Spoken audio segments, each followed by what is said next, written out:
Hi everyone, my name is Miriam Grant. I work on the National Water Resources Plan in Irish Water, and today I'm presenting on the outcomes that are presented as part of our first of four regional plans for the Eastern and Midlands.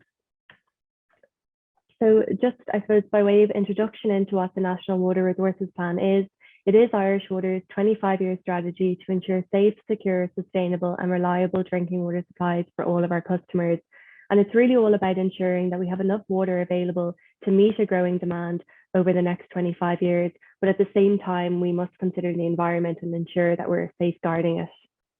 We need a strategy like this to ensure that we're aligning our plans and strategies in Irish Water with key EU and national policies. So for example, we account for the National Planning Framework and we use the growth projections in our demand projections. And also things like Water Framework Directive, it will strongly influence what water bodies we're abstracting from and how much we're taking now and into the future. And we need to ensure that we're aligning our plans with this. The National Water Resources Plan also sets out a clear approach and target so that we're designing every scheme in the country to the same level of service. And it also allows us to be transparent in how we are prioritising investment in our drinking water supplies. In terms of where the plan sits within the business, we have a legal requirement to develop out the Water Services Strategic Plan every 5 years, and that sets out the business objectives for Irish Water. And that's about ensuring safe and secure water, meeting customer expectations, protecting and enhancing the environment, supporting social and economic growth, and investing in our future. And out of this falls tier 2 plans, and one of these plans is the National Water Resources Plan, and that sets out the framework for how we will achieve those business objectives. And then ultimately, out of that comes projects. So out of the plan, we'll prioritise projects that will feed into our 5-year regulated investment planning. In terms of the plan structure, phase 1 was the framework plan, and we went out for consultation on that this time last year. So that set out the need across all of our schemes nationally and the methodology that we'd use to address that need. So we adopted it in April 2021, and that's allowed us now to progress to phase 2, which is the development of 4 regional plans. So this consultation now, we're focusing on the first of these, which is for the Eastern and Midlands Region. And along with the plan, we're consulting on the strategic environmental assessment and the Natura impact statement. And this consultation will run now until the 14th of March, 2022. So just an introduction into the region. This is the biggest of the 4 regions in terms of land area and population. And it covers areas here west of Limerick, picks up a lot of high growth areas in the Midlands like Mullingar, Athlone, picks up all of Laois, and then across to Dublin and north into South Louth, Meath, Kildare, and covering Wicklow as well. So this area has a lot of assets. We have about 46 surface water abstractions, about 163 groundwater abstractions, and over 200 water treatment plants. So a huge asset base within the region. So in terms of assessing risk across the 134 supplies in the Eastern and Midlands region, we look at 4 key things. The first thing there is the supply-demand balance. So on the supply side, we're either limited by the sustainable abstraction at our source or the sustainable operation of our treatment plant. And really the lesser of these gives you what we call water available for use.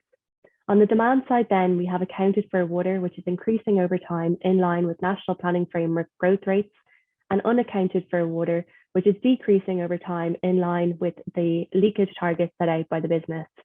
We also apply a headroom allowance on the demand, and that gives you your total demand. And then we're designing really for the difference between the two. So if a particular water resource zone has a deficit in terms of supply-demand balance, we have to look at ways to either increase supply, decrease demand, or a combination of the two.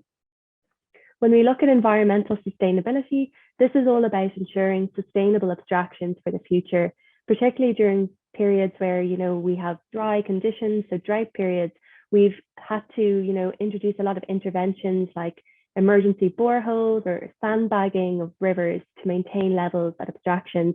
And we really need to be moving away from practices like that and ensure that we're developing out environmentally sustainable solutions that can meet the growing demand and also account for things like climate change in the future. On the resilience side of things, we're designing for a 1 in 50-year level of service as part of this plan. Counterparts in Europe designed for even higher, like a 1 in 100 or even 1 in 200-year level of service. But really, for our current asset base and where we are with it, a 1 in 50-year level of service is quite good and will require a lot of investment to get there. And it will work to minimise risk of outage across all of our supplies. In terms of quality, over 50% of our water resource zones are at risk of delivering non-compliant water, but we are systematically targeting prioritised sites with investment. So what does that actually look like then for the 134 supplies within the Eastern Midlands? In terms of supply-demand balance, under our normal year annual average scenario, so this is a time when supply is normal and demand is normal, almost 2/3 of our water resource zones are at risk of being in deficit.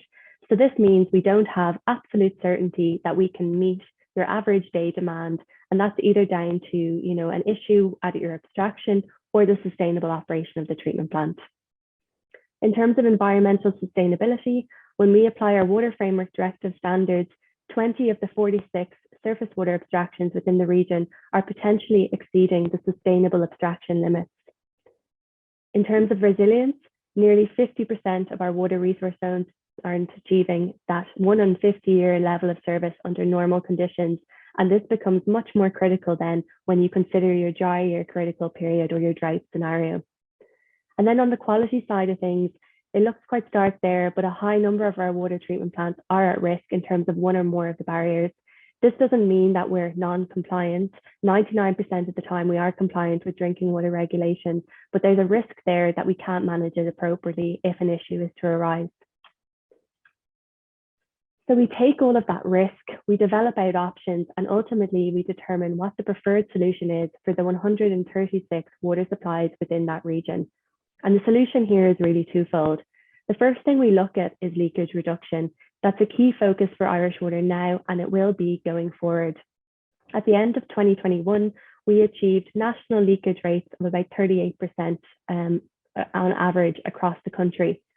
The target now set for the Eastern Midlands region is to reduce that further to 22% across the region or 21% in your large towns and cities.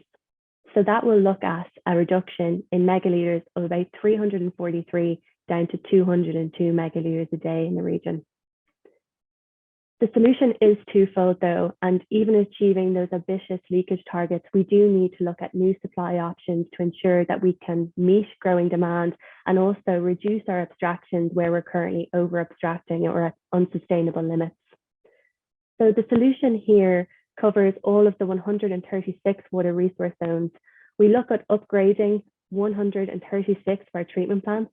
So where you see a blue dot, that is an upgrade in terms of water quality. So we're either maintaining or reducing to sustainable limits at these treatment plants and upgrading and maintaining for water quality purposes. Where you see an orange dot, that's where we're proposing to increase in abstraction and increase capacity at a treatment plant. We're also proposing to develop out 4 new water treatment plants, and one of these will be a large regional solution where 50 of our water resource zones will be interconnected. We're also proposing to decommission about 66 treatment plants across the region, and along with that, some unsustainable abstractions.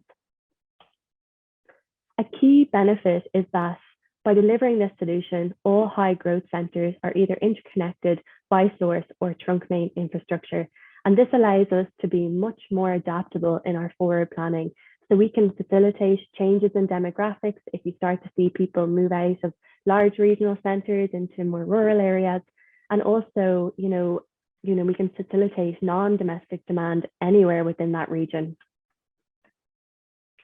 In terms of the licensing process and abstractions going forward, as part of the plan, we are proposing to decommission 28 groundwater abstractions and 14 surface water abstractions.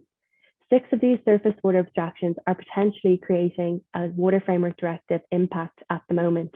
If you take Lochbane there, for example, we're currently abstracting 150% above the sustainable limits there.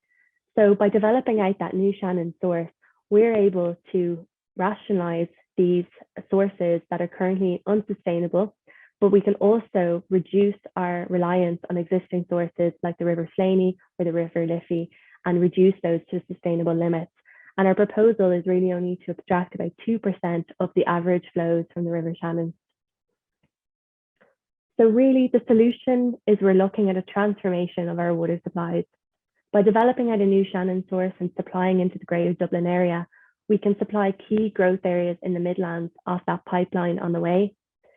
It allows us to supply into the Greater Dublin area and then use our really good existing sources to supply outwards into high growth areas like South Louth and East Meath, where growth rates are actually higher than you'd expect in the Greater Dublin area, and then out to Carlow and Wicklow as well. So really we're creating a new regional water resource zone that, we can facilitate growth anywhere across that region. So now I'd just like to kind of point you in the right direction of where you can find relevant information specific to the area that you live in. So when you go on to www.water.ie/RWRP/Eastern Midlands, you'll see that there's a map there that displays the different towns in the Eastern and Midlands area. So you can click into that and it will bring it up in a bigger format. And you'll see that we split the region into 9 study areas. And this is really for logistical purposes so that you could get information more specific to an area. So take, for instance, if you were living in Neenah, you'd see that this is actually in study area 7. So when you scroll down the page, you'll come to the different publications for the Eastern and Midlands Plan. You'll come across the non-technical summary, and that will really just give you a summary of the entire region. You'll also see section 1 to 10, which outlines again the plan at a regional scale. So it covers everything from initial stages of identifying need to developing out options, to assessing those options, to ultimately determining the preferred approach. And then we talk about, I suppose, our feedback loop and how we monitor that over the coming years. But then you'll see that there's 9 different appendices here. So taking Neenah, it's in study area 7. So it's in appendix 7 where you'll find a lot more detail about that area. And this is the table of contents you'll see for that appendix. And again, it follows the same format as the overall regional plan, bringing you from introduction to the area, to need, to option development, to determining preferred approach, and how we'll assess that going forward. So you'll see information like this. This is study area 7. It tells you, I suppose, what water resource zones are in the area. So this is the Neenah water resource zone, currently abstracting from Lough Derg and treating at Coolbawn water treatment plant. And then you'll see the other water resource zones are largely groundwater schemes. You'll also see a table that outlines the supply-demand balance across the area. So take, for instance, Neenah. We currently don't have a deficit and we don't project to have a deficit in the future. But you can see other water resource zones in the area have a deficit now, and that increases over time in line with growth expected within the area.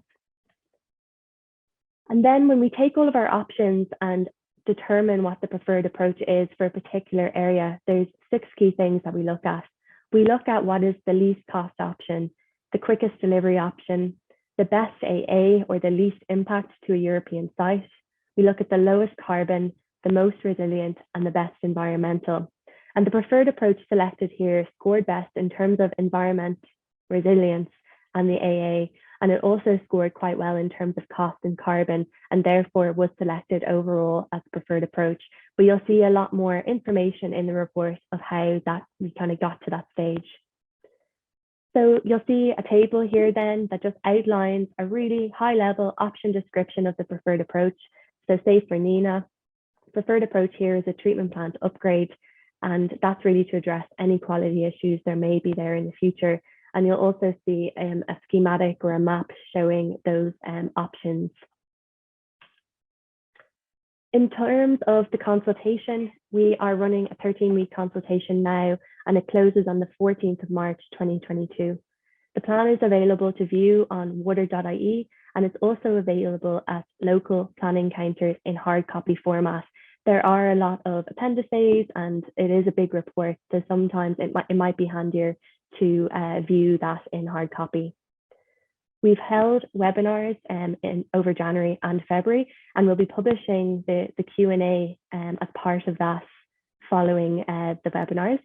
And you can contact us then with any comments, observations on nwrp@water.ie, and there's also a postal address there if you'd like it. I suppose we really recognise that public feedback is critical in this plan. It can give really good indications on all aspects, from demand, from developing out options, to identifying issues in the networks. And ultimately, the public have really good informed views on the environment and their local catchments. And it's really critical that we're bringing that back into our strategy for drinking water supplies and ensuring that the strategy is the most robust that it can be. So we're really encouraging everyone to come back with information and send in your comments, observations, queries on any aspect of the plan. In terms of the post-consultation, all submissions will be reviewed and be responded to as part of a post-consultation report. And we are hoping to adopt the Eastern Midlands Regional Plan later in 2022. The remaining 3 regions then will be published over the course of 2022. So the Southwest Plan will be next, hoping to publish in May. The Northwest then will follow in September, and the Southeast will be the last regional plan to go out in December. So I'll leave it there. Thank you very much, and I hope it was helpful.